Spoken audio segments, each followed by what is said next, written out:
नमस्कार शेतकरी मित्रांनो। तर मित्रांनो, आजच्या या व्हिडिओमध्ये तुम्हाला सांगणार आहे की बांधावरती कोरडवाहू क्षेत्रामध्ये बांधावरती आणि पाणी असेल तर थोडंफार तुम्ही ते सुद्धा सांगतो।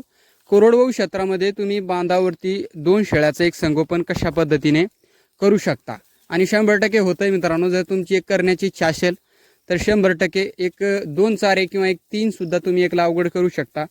आणि पाणी असेल मित्रांनो तर मग चारे सुद्धा तुम्ही एक वेगवेगळे लागवड करू शकता। सुरुवात जर बघायची झाली मित्रांनो तर चाऱ्यामध्ये एक 2 शेळ्यांना एक 10 किलो एक चारा लागत असतो गावरान शेळ्यांना।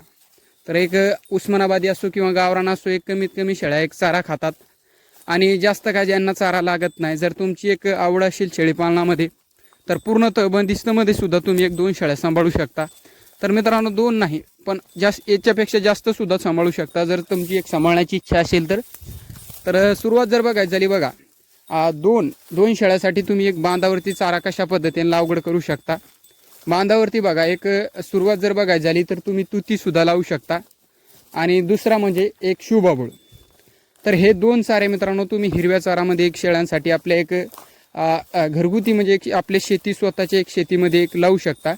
कोरडवाहू असेल तरी सुद्धा चालतंय आणि ओलिती असेल तर मग दुसरे सुद्धा एक दसऱ्यात घास, मेथी घास, हातगा, तुती वेगवेगळे चारे आहेत। तुम्ही नेपियर आहेत 4G एक 5G, तर असे एक नेपियरचे सुद्धा एक हे लावू शकता तुम्ही।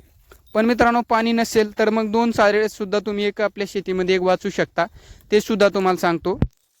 जून महिना लागण्याच्या अगोदर बघा, जून, जानेवारी, फेब्रुवारी, मार्च, एप्रिल, मे महिन्यामध्ये मित्रांनो तुम्हाला एक रोपं तुमची एक तयार करायचे बघा। एक आपण जशा पद्धतीने किंवा एक नर्सरीमधून सुद्धा तुम्ही एक आणू शकता किंवा आपले एक घरगुती सुद्धा एक तयार करू शकता। तर 2-2 महिन्याचे तुम्हाला एक तुती लावा आणि तुतीचं जर तुमच्याजवळ हे असेल तर मग तुती सुद्धा करू शकता। एक 2 चारे तुम्ही शेळ्यांसाठी एक वापरू शकता। तुमचे एक पूर्णतः बंदिस्त शेळीपालन होऊ शकतं मित्रांनो। तर 2 चारे मित्रांनो तुम्ही एक तुमच्या एक रोप तयार करायचं आहे आपल्या घरी एक, आणि ते रोप एक 2-2 महिन्याचं झालं मित्रांनो। तर 2-2 महिन्याचं एक झालं त्याच्यानंतर जून महिन्यामध्ये जे सुरुवातीला एक पाणी पडत असतो त्या पाण्याच्या टायमाला एक आपण आपल्या एक बांधाला हे चारा एक लागवड करू शकतो।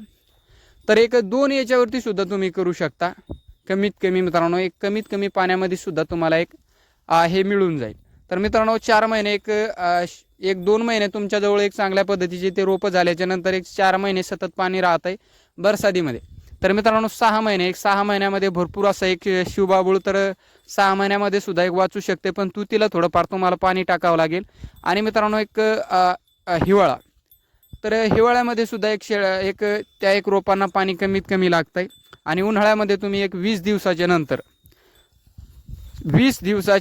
नंतर मित्रांनो तुम्ही 1 लिटर जर पाणी टाकलं, तुम्ही एक महिन्यातून 2 वेळेस जर टाकलं तरी सुद्धा तुमचे ते रोपं एक 4 महिन्यात जर तुम्ही एक सांभाळ चांगल्या पद्धतीने केला तर तुमच्याजवळ तुमचा एक चारा पुरेसे होईल 2 शेळ्यांना।